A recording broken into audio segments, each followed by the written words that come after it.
لله رب العالمين والصلاة والسلام على سيد الأنبياء والمرسلين محمد النبي الأمي وعلى آله وصحبه أجمعين. أما بعد، فعن أبي هريرة يرفعه إلى النبي صلى الله عليه وسلم أنه قال: إذا أقل الرجل الطعم ملئ جوفه نورا.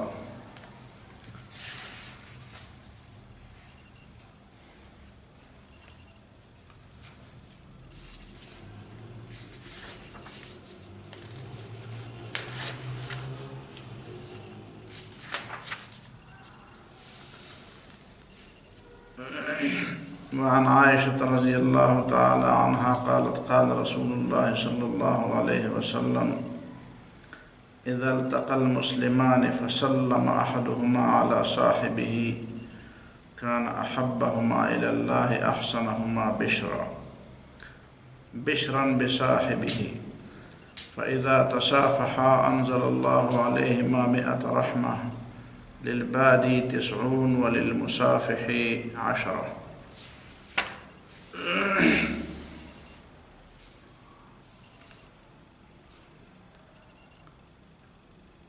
وعن أبي هريرة رضي الله تعالى عنه قال: قال رسول الله صلى الله عليه وسلم: إذا أقيمت الصلاة فلا تأتوها وأنتم تسعون، وأتوها وأنتم تمشون، وعليكم السكينة، فما أدركتم فصلوا وما فاتكم فأتموا. وعن أنس رضي الله تعالى عنه قال: قال رسول الله صلى الله عليه وسلم: إذا أقيمت الصلاة وحضر العشاء فابدأوا بالعشاء. یہ چند حدیث ہیں، ان میں سے 3 حدیث کا تعلق تو طعام اور کھانے کے ساتھ ہے، ایک حدیث کا تعلق سلام کے ساتھ ہے، اور ایک حدیث کا تعلق آداب کے ساتھ ہے. اور آداب سے مراد یہاں پہ سنجیدگی کے آداب ہے. کھانا پینا انسان کی ضرورت ہے، اور قرآن مجید میں صرف یہ ایک چیز ہے جس کا ذکر ہوا ہے، ورنہ جو چیزیں انسان اپنی عقل سے سمجھ سکتا تھا اسے قرآن و سنت نے بیان نہیں کیا، بیان کرنے کی ضرورت نہیں تھی. جہاں پہ عقل کی انتہا ختم ہوتی ہے وہاں سے وحی کی ابتدا شروع ہوتی ہے. جو چیزیں عقل سے سمجھی جا سکتی ہیں وہ اس کے لیے اللہ تعالیٰ نے پیغمبر نہیں بھیجے. پیغمبر بھیجنا اور کسی کو پیغمبر بنانا اور پیغمبر کی ذمہ داری یہ کوئی معمولی باتیں نہیں ہیں. انسان مخلوق میں تو اشرف المخلوقات ہے، لیکن اللہ تعالیٰ کا مقام اور ایک بندے کے مقام کے درمیان بہت بڑا فاصلہ ہے. اور جب کسی انسان کو اتنے بلند مرتبے پر اٹھایا جاتا ہے کہ وہ اللہ تعالیٰ کے ساتھ ہم کلام ہو سکتا ہے یا ہم کلام ہوتا ہے، یا اس پر وحی آتی ہے، یا اسے معصوم قرار دیا جاتا ہے، یا اسے انسانیت کے لیے ایک نمونہ قرار دیا جاتا ہے، اور اسے واجب الاطاعت قرار دیا جاتا ہے، اس کا مطلب یہ ہے کہ وہ بہت بڑی شخصیت ہے، اور وہ بہت بڑا مرتبہ ہے، اور بہت بڑا فیصلہ ہے. اب انسان اپنی عقل سے جن چیزوں کو سمجھ سکتا ہے اس کے بارے میں اللہ تعالیٰ نے انبیاء بھیجنے کی ضرورت ہی نہیں سمجھی. تو جو چیزیں اللہ تعالیٰ نے کتاب میں اور جو چیزیں انبیاء علیہ السلام نے وحی کے ذریعے ہم تک پہنچائی ہیں، یہ وہ باتیں ہیں کہ جن کو ہم ابھی تک اپنی عقل سے نہیں سمجھ سکتے، اور ابھی تک انسان معاملات میں ٹھوکریں کھاتا رہتا ہے. اور میں نے ایک دفعہ ایک مثال آپ کے سامنے پیش کی تھی، دوبارہ بھی وہی مثال پیش کروں گا، اس لیے کہ وہ انتہائی سادہ مثال ہے۔ سادہ سی بات ہے کہ ایک انسان استنجا کے لیے ایک ہاتھ استعمال کرے اور کھانے کے لیے دوسرا ہاتھ استعمال کرے، اور اس میں صفائی بھی ہے۔ ہاتھ بھی کچھ سینکڑوں ہزاروں نہیں ہے کہ انسان سے غلطی ہو جائے، دو ہیں، اور اس میں دائیں اور بائیں کا فرق بھی ہے۔ عام طور پر سارے انسان محسوس کر سکتے ہیں کہ دائیں ہاتھ کے اندر قوت اور یا اس کی اہمیت یا اس کا احترام بائیں ہاتھ کی نسبت زیادہ ہے۔ شریعت نے دائیں ہاتھ کو کھانے کے لیے، منہ تک لے جانے کے لیے، اور بائیں ہاتھ کو ناک تک اور استنجا کے لیے اس کو مختص کیا ہے، اور اس میں اتنی تاکید برتی ہے کہ نبی صلی اللہ علیہ وسلم نے فرمایا کہ الشیطان یأکل بشمالہ، شیطان بائیں ہاتھ سے کھاتا ہے۔ تو گویا کہ یہ شیطانی عمل ہے کہ انسان بائیں ہاتھ سے کھائے پیے۔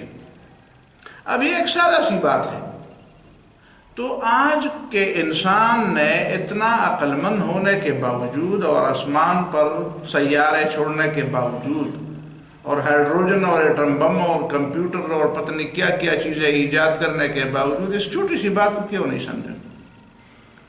اور اگر سمجھا ہے تو کب سمجھا ہے؟ کب کسی مغربی اور کسی یورپی اور کسی امریکی کی کتاب میں کب لکھا ہوا ہے کہ دائیں ہاتھ سے کھاؤ اور بائیں ہاتھ سے استنجا کرو؟ جبکہ 1400 سال سے قرآن مجید میں یہ بات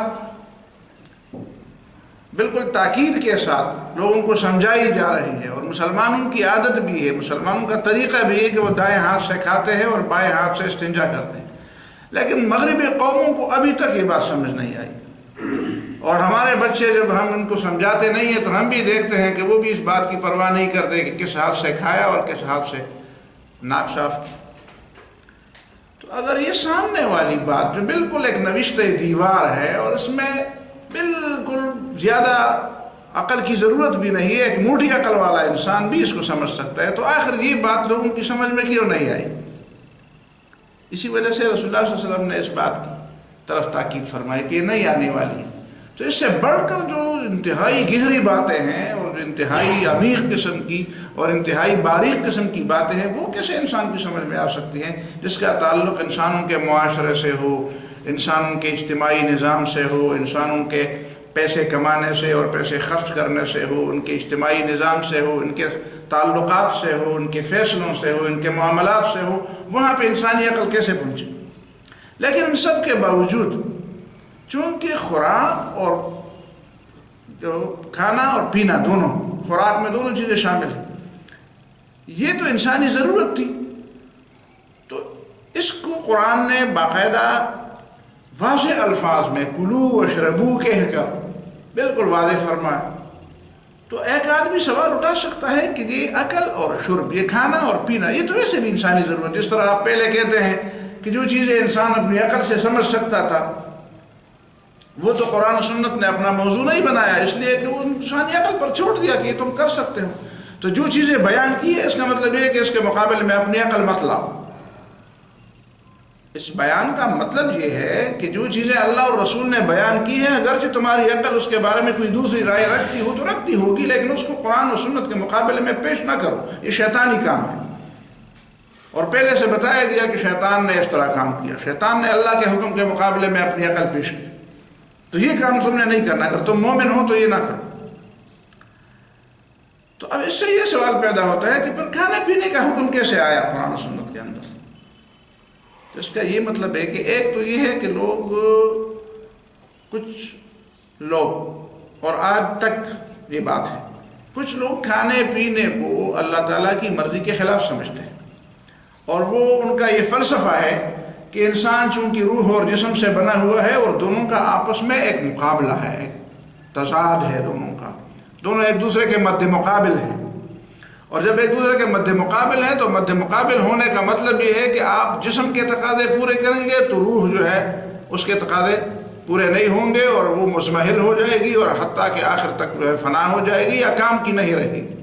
اور اگر آپ روح کے تقاضے پورے کریں گے تو پھر جسم کی یہ حالت ہوگی۔ لہذا آپ کی آزمائش اسی میں ہے کہ آپ روح کے تقاضے پورے کرتے ہیں کہ جسم کے تقاضے پورے کرتے ہیں۔ اسی فلسفے کو قرآن نے رد کر دیا، کہ روح اور جسم کا آپس میں مقابلہ نہیں ہے، روح اور جسم کا آپس میں تعاون ہے، آپس میں تعامل ہے، آپس میں ایک دوسرے کے ساتھ مددگار ہے، یہ زندگی کے معاون ہیں ایک دوسرے کے ساتھ۔ روح کو جسم کا معاون ہونا چاہیے اور جسم کو روح کا معاون ہونا چاہیے۔ یا بالفاظ دیگر اس سے بھی بڑھ کر آپ اچھی بات یہ کہیں کہ ان دونوں کی مثال راکب اور مرکب کی ہے، کہ روح جو ہے وہ سوار ہے اور جسم اس کی سواری ہے۔ آپ کی سواری اچھی ہوگی، آرام دہ ہوگی، ٹھیک ہوگی تو آپ کو منزل تک پہنچائے گی، اور آپ کی سواری خراب ہوگی، آپ اس کا لحاظ نہیں رکھیں گے، جس طرح آج کل کہتے ہیں کہ آپ اپنی گاڑی کا خیال رکھیں گے تو گاڑی بھی آپ کو منزل کو پہنچائے گی، اور اگر آپ اپنی گاڑی کا نہ تیل دیکھتے ہیں، نہ اس کی ہوا دیکھتے ہیں، نہ اس کا پانی دیکھتے ہیں، تو ظاہر ہے کہ آپ کو راستے میں چھوڑے گی۔ تو اس کے مقابلے میں اسلام نے یہ تصور پیش کیا کہ نہیں، ان کا باہمی تضاد نہیں ہے، ان کا باہمی تعامل ہے، ان کا باہمی توافق ہے، یہ آپس میں ایک دوسرے کے مددگار ہیں۔ البتہ توازن اس کو کہتے ہیں کہ جس چیز کی ضرورت جتنی ہے اس کو اتنا وقت دیا جائے، اتنا اس کی اہمیت دی جائے۔ توازن کا یہ مطلب نہیں ہے کہ آدھا آدھا ہے، ایک کو جتنی اہمیت آپ دیتے ہیں اتنی اہمیت آپ دیں گے تو اس کو توازن کہتے ہیں۔ اگر ہم چائے پکانے میں توازن قائم رکھتے ہیں تو اس کا یہ مطلب نہیں ہے کہ جب اس میں 1 کلو دودھ ڈالتے ہیں تو 1 کلو اس میں چینی بھی ڈالیں، اور اگر ہم ترکاری میں توازن قائم کرتے ہیں تو اس کا یہ مطلب نہیں ہے کہ 1 کلو اس میں گوشت ڈالتے ہیں تو 1 کلو اس میں مسالہ بھی ڈالیں اور نمک بھی ڈالیں 1 کلو۔ مطلب ہے کہ جتنی ضرورت مسالے کی اور نمک کی ہے اور مرچ کی ہے اتنی ہم ضرورت کے مطابق وہ ڈالیں، اسی کو توازن کہتے ہیں۔ تو جسم اور روح کے درمیان توازن یہ ہے کہ روح کی اہمیت زیادہ ہے اور جسم کی اہمیت اس کے بعد ہے۔ آپ یہ نہیں کہہ سکتے کہ میری اہمیت اور گاڑی کی اہمیت برابر ہے۔ گاڑی بھی ایک جگہ پہنچ سکتی ہے تو کسی دوسرے کو پہنچائے گی، اور آپ کو نہ پہنچائے گی تو وہ کام ہی نہیں ہوگا جس کام کے لیے وہاں پہ آپ کو جانا ہے۔ تو گاڑی کی اہمیت انسان جیسی نہیں ہے، گاڑی کی اہمیت اپنی جگہ پہ ہے لیکن انسان کی اہمیت اس کی وجہ سے گھٹتی نہیں۔ اسی وجہ سے قرآن نے یہ بات۔ دوسری بات یہ ہے کہ قرآن نے صرف یہ نہیں فرمایا کہ کلوا واشربوا، بلکہ یہ فرمایا کہ ولا تسرفوا، اسراف بھی نہ کرو۔ اسراف اور تبذیر لوگ اس چیز کو نہیں دیکھتے تھے، کہتے ہیں کہ جب ایک چیز ضروری ہے تو بس ضروری ہے، اس کا مطلب یہ ہے کہ اس کو بس۔ یہی غلطی آج ہماری قوم اور ہمارے اس دور کی انسانیت ہر معاملے میں کرتے ہیں کہ جب ایک دفعہ ایک چیز کی اہمیت ثابت ہو، بھائی اس چیز کی اہمیت ہے تو اہمیت ہے تو اس کا مطلب یہ ہے کہ اس کو بس آخری حد تک حاصل کرو۔ آزادی کی جی اہمیت ہے انسانی زندگی میں تو آخری حد تک اس میں چلے جاؤ۔ یہ تو میں نے ایک مثال دے دی، باقی آپ سمجھ سکتے ہیں کہ اس معاشرے میں اس طرح کی رجحانات کے ڈانڈے کہاں کہاں تک ملتے ہیں۔ تو اسراف میں پھر لوگ یہ نہیں دیکھتے۔ اسراف اور تبذیر دو الفاظ استعمال کیے ہیں شریعت میں، قرآن میں۔ تبذیر کا معنی یہ ہے کہ جہاں پہ ضرورت نہ ہو وہاں پہ آپ پیسہ لگائیں، اور اسراف کا مطلب یہ ہے کہ جہاں پہ ضرورت ہو لیکن کم ضرورت ہو، آپ اس کو یہ نہیں دیکھتے کہ اس کی ضرورت 2 روپے سے 10 روپے سے 20-50 روپے سے پوری ہوتی ہے، اور آپ اس میں سے سینکڑوں ہزاروں روپے لگاتے ہیں تاکہ لوگوں کو دکھا دیں اور اپنی مالداری کا ثبوت دے لوگوں کو، اور لوگوں کو خواہ مخواہ مال کی جو ہے نا وہ کر لیں، نشو و نما کر لیں، اور یا کیا کہتے ہیں اس کو، نمائش کر لیں۔ تو بس احادیث میں یہاں تک آیا ہے کہ معدے کا جو لحاظ رکھا جاتا ہے، کچھ احادیث اس موضوع کی بھی ہیں کہ یہ جو معدہ ہے یہ بیماری کا مرکز ہے، بیماری کا مرکز ہے۔ اسی کو اس انداز سے آپ نے ڈیل کرنا ہے کہ اس کو کچھ عادتیں آپ نے ڈالنی ہیں۔ فَآتِ كُلَّ مَعِدَةٍ مَا عَوَّدتَّهُ، اس کا مطلب ہے کہ اس کو آپ ایک عادت پر رکھیں۔ اگر آپ اس کو اس انداز سے کھلی چھٹی دے دیں تو پھر وہ آپ کو شرمائیں گے۔ یعنی کبھی کبھی یہ پیٹ جو ہے نا یہ کسی آدمی کی اس بے عزتی کا، اس کی ذلت کا سبب بھی بن جاتا ہے، ذلت۔ اسی لیے اللہ تعالیٰ نے اس کو دل کے نیچے بھی رکھا ہے اور دماغ کے بھی نیچے رکھا ہے، اس کے اوپر نہیں رکھا۔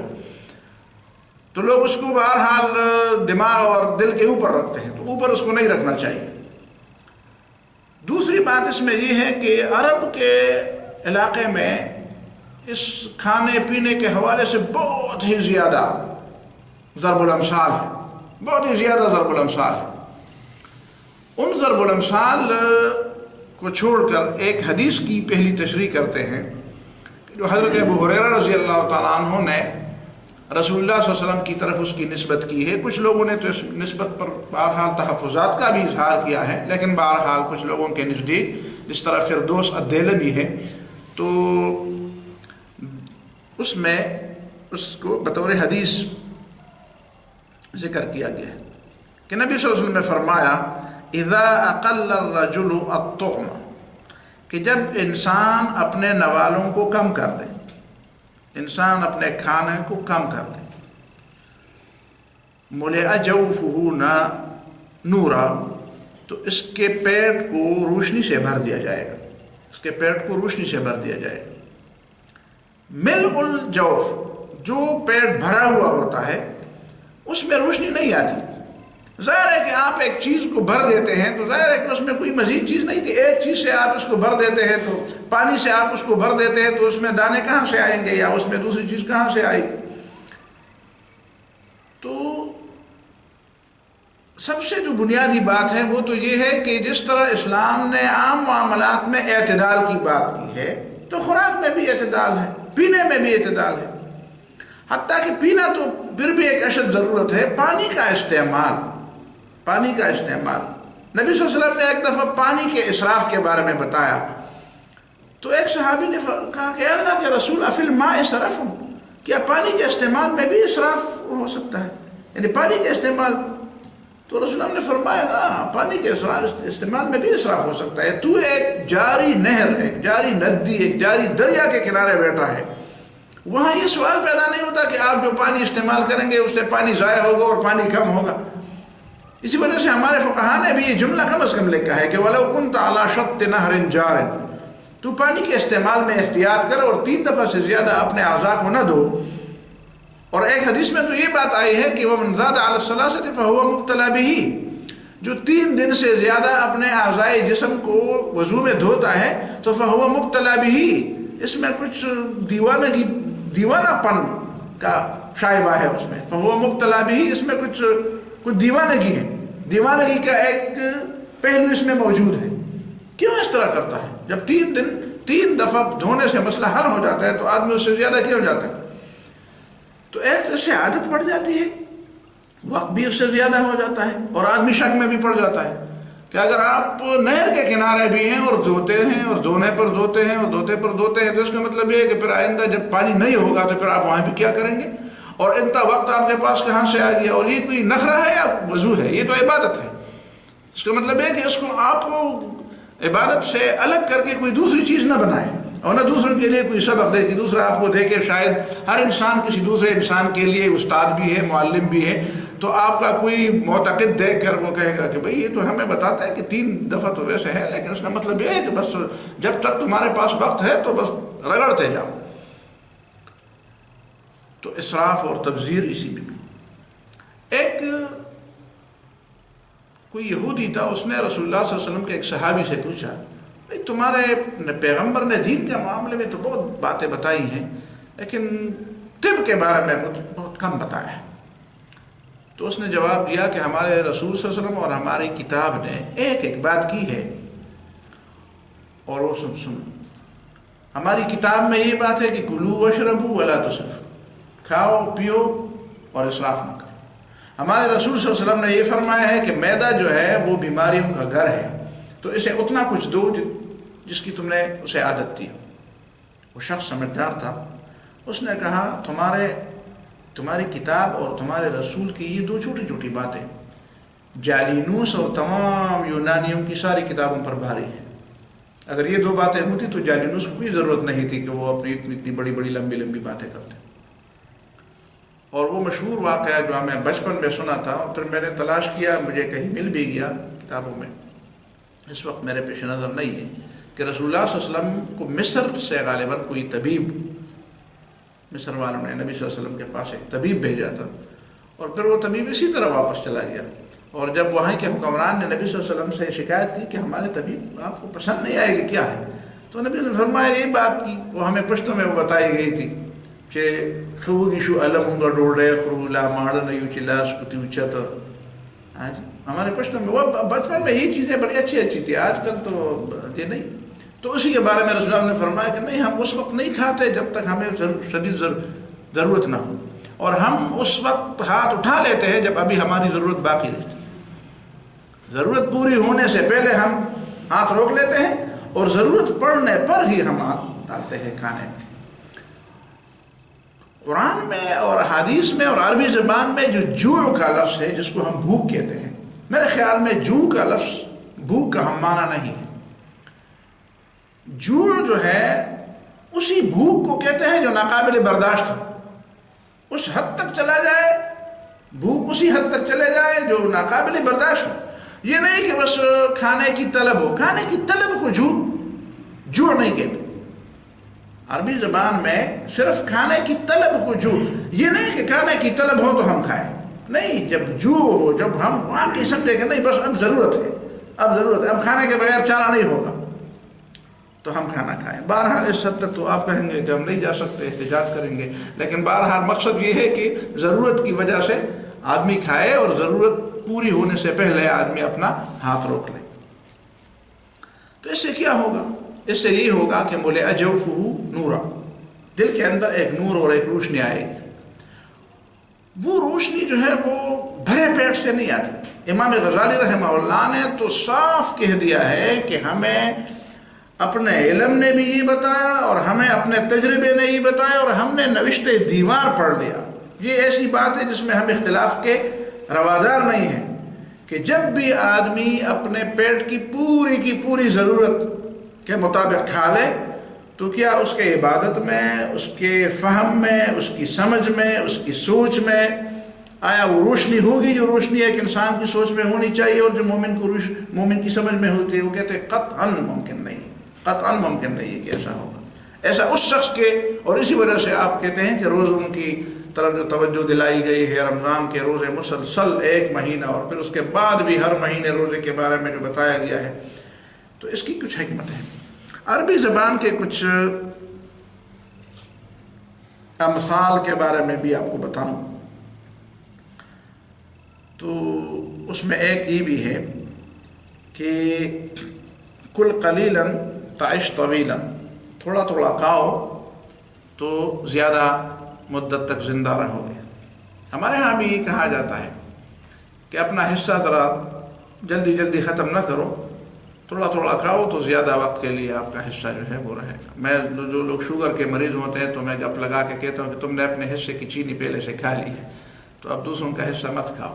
اسی طرح جو لوگ وہ نہیں کھاتے، گھی نہیں کھاتے، تو کہتے ہیں کہ اپنے حصے کا گھی تم نے پہلے ختم کر دیا. زیادہ تھوڑا کھاؤ، اور واقعی تھوڑا آپ کھائیں گے تو شاید آپ کو یہ ضرورت نہیں پڑے گی کہ آپ کو ڈاکٹر منع کرے کہ آپ کہتے ہیں کہ نہ کھاؤ. ایک ضرب المثل یہ بھی ہے، اقلل طعاما تحمد مناما، اپنا کھانا کم کر دو تو تحمد مناما، تم سوئے ہوئے ہو تب بھی تمہاری تعریف کی جائے گی، سونے میں بھی تمہاری تعریف. ایک تو یہ ہے کہ تم کم سو جاؤ، سوتے رہو گے، زیادہ نیند نہیں آئے گی تمہیں.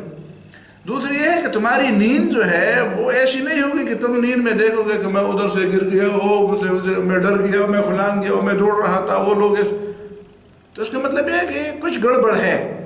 اگر عادت کے مطابق اور کم تم نے کھایا ہے تو اس کا مطلب یہ ہے کہ وہ بخارات جو دماغ پر چڑھتے ہیں، وہ ان بخارات کی وہ حیثیت نہیں ہوگی جو تمہاری نیند کو، تمہاری نیند کو اور تمہارے خواب کو ڈسٹرب کر دیں اور تمہیں خواہ اور تم لوگوں کے سامنے کہتے رہو کہ میں نے تو ایسا خواب دیکھا. تحمد مناؤ، اس کے اور بھی مطلب ہے، آپ سمجھدار لوگ ہیں.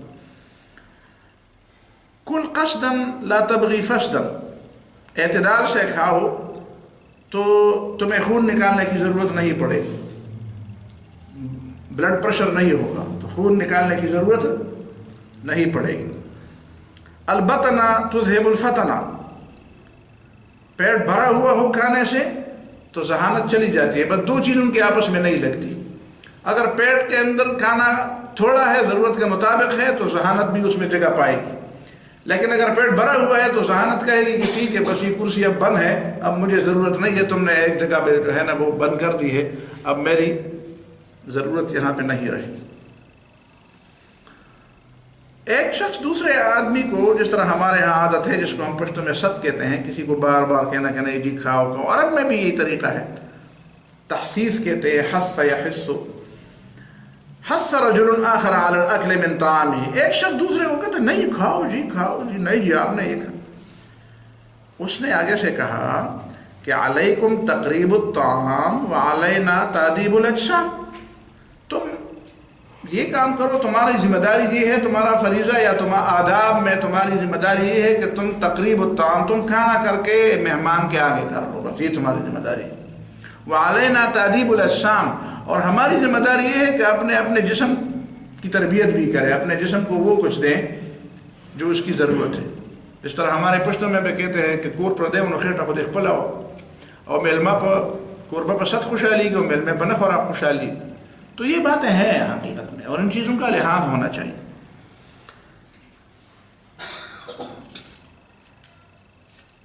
یہ تو اس کے بارے میں ہوگا.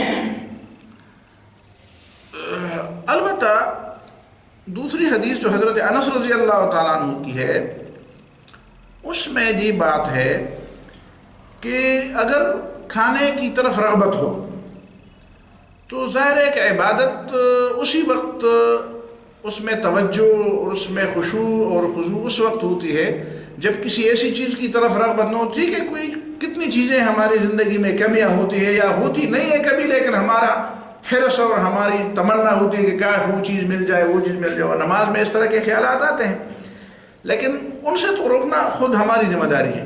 ایک بچہ مجھ سے یہاں پہ پوچھ رہا تھا 4-5 سال پہلے کی بات ہے، اب بھی وہ بچہ کبھی ملتا ہے تو ہنستا ہے کہ آپ نے مجھے بڑی اچھی مثال دی. چھوٹا بچہ تھا کوئی 8-9 سال کا، مجھے کہتے ہیں کہ مجھے نماز میں خیالات بہت آتے ہیں کہ کبھی میں نماز میں ہوتا ہوں تو کبھی خیال ادھر جاتا ہے کبھی خیال ادھر جاتا ہے، تو میں کیا کروں؟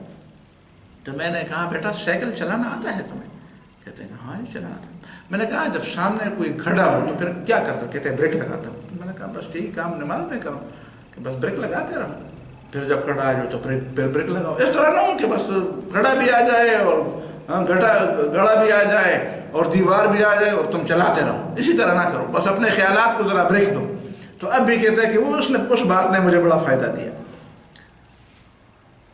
تو ان خیالات کو تو ہمیں، لیکن اگر کھانا سامنے پڑا ہو، یہاں پہ کہا جائے کہ بھائی کھانا تیار ہے آ جائے، اور آپ کہیں کہ نہیں جی پہلے سے نماز پڑھنی، تو کھانا جب تیار ہو تو رسول اللہ صلی اللہ علیہ وسلم کی حدیث ہے کہ فابدؤوا بالعشاء، پھر کھانے پہ ابتدا کرو. اس میں ہے کہ کتنی حکمت ہے، وہ ساری حکمتیں تو ہم معلوم نہیں کر سکتے، بہرحال کچھ حکمتوں کی طرف ذہن تو جاتا ہے.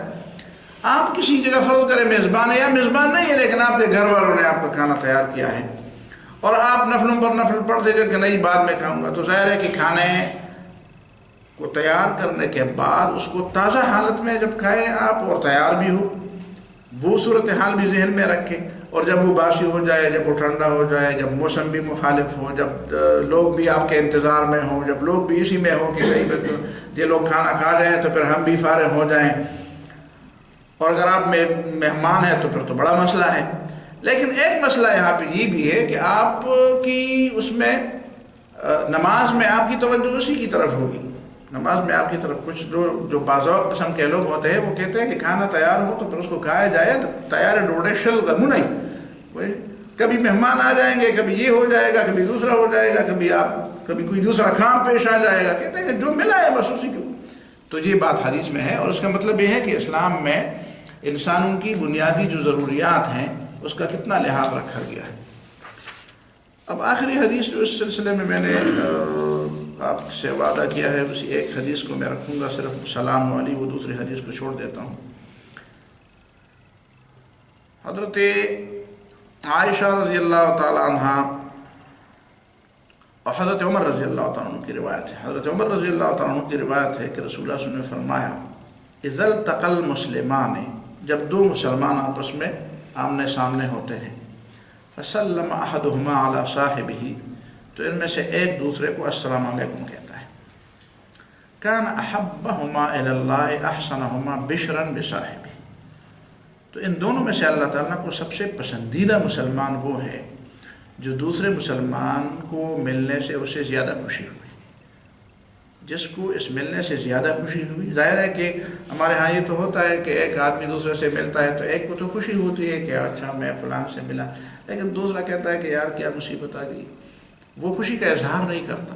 اور یہاں بشرن بصاحبہ سے مراد یہ نہیں ہے کہ اس کو دل میں خوشی ہوئی، بلکہ وہ اپنی اس خوشی کا اظہار اپنے چہرے پر بھی کرتے کہ واقعی مجھے آپ کے آنے سے یہ تو دور کی بات ہے کہ مجھے کوئی تکلیف ہوئی یا مجھے کوئی پریشانی ہوئی یا مجھے کوئی مشکل پیش آئی یا مجھے کوئی تکلیف ہوئی یا آپ نے میرا وقت ضائع کر دیا، اس طرح کی چیزیں تو بہت دور کی بات ہے۔ بشرن بصاحبہ، اپنے چہرے پر ایسا تأثر لانا چاہیے کہ واقعی میں آپ کے ملنے سے خوش ہوں۔ تو رسول اللہ صلی اللہ علیہ وسلم نے فرمایا کہ احبہما الی اللہ، دونوں اللہ تعالیٰ کو محبوب ہیں۔ ایک نے السلام علیکم کہا، دوسرے نے وعلیکم السلام کہا، ملا وہ بھی اور ملا یہ بھی، دونوں نے ہاتھ ملائے۔ لیکن سب سے زیادہ پسندیدہ اللہ تعالیٰ کے نزدیک وہ ہے جو دوسرے کے ملنے سے اسے سب سے زیادہ خوشی ہوئی، اور اس خوشی کا اس نے اپنے ماتھے پر، اپنے چہرے پر، اپنے عمل سے، اپنے انداز سے، اپنے طرز تخاطب سے اور اپنے طرز عمل سے اس کا اظہار کیا۔ فَإِذَا تَصَافَحَا، جب دونوں ہاتھ ملا لیتے ہیں، صرف دور سے ہیلو ہائی نہیں کرتے، تو ہاتھ ملا لیتے ہیں، انزل اللہ علیہما مئۃ رحمہ، اللہ تعالیٰ ان دونوں پر 100 رحمت نازل فرماتا ہے، 100 رحمت نازل فرماتا ہے۔ دیکھیں نا اللہ تعالیٰ کو انسانوں کی آپس کی محبت کتنی پسند ہے۔ وہ لوگ جھوٹ بولتے ہیں اور سفید جھوٹ بولتے ہیں جو کہتے ہیں انسانیت اسلام سے بھی بڑھ کر ایک چیز ہے، انسانیت جو اسلام کے اندر ہے وہ بہت بڑی چیز ہے، وہ بہت بڑی چیز ہے، لیکن لوگوں نے سمجھی نہیں۔ وہ کون سا دین ہے، وہ کون سا مذہب ہے، وہ کون سا سسٹم ہے زندگی کا، وہ کون سا ازم ہے جہاں پہ انسانوں کے آپس کی محبت کی یہ تلقین کی گئی ہو اور یہ خوشخبری انسانوں کو دی گئی ہو کہ آپس میں ملو گے تم ایک دوسرے سے اور خوش اللہ تعالیٰ ہو اور رحمت اللہ تعالیٰ تمہارے اوپر نازل فرمائے گا، 100 رحمت اللہ تعالیٰ نازل فرمائے گا۔ للبادی 90، جو ابتدا کرتا ہے سلام میں السلام علیکم کہتا ہے، کوشش کرتا ہے کہ وہ پہلے السلام علیکم کہہ دے، تو اسی پر 90 رحمتیں نازل ہوتی ہیں۔ وَلِلْمُصَافِحِ 10، اور جو اس کے بعد اس کے ساتھ ہاتھ ملاتا ہے اس سے اس کے اوپر 10 رحمتیں نازل ہوتی ہیں۔ جو ہاتھ ملانے میں پہل کرتا ہے، ہاتھ ملانے میں پہل کرتے ہیں۔ للبادی، دونوں ملے السلام علیکم، پھر کہتے ہیں السلام علیکم، السلام علیکم، دوبارہ کہنے کی ضرورت نہیں ہے، لیکن ہاتھ جس نے سب سے پہلے آگے کیا البادی، تو اس کے لیے 90 رحمتیں، اور جو اس نے کے بعد ہے اس کے لیے 10 رحمتیں۔ ظاہر ہے کہ وہ اس کا جواب ہے۔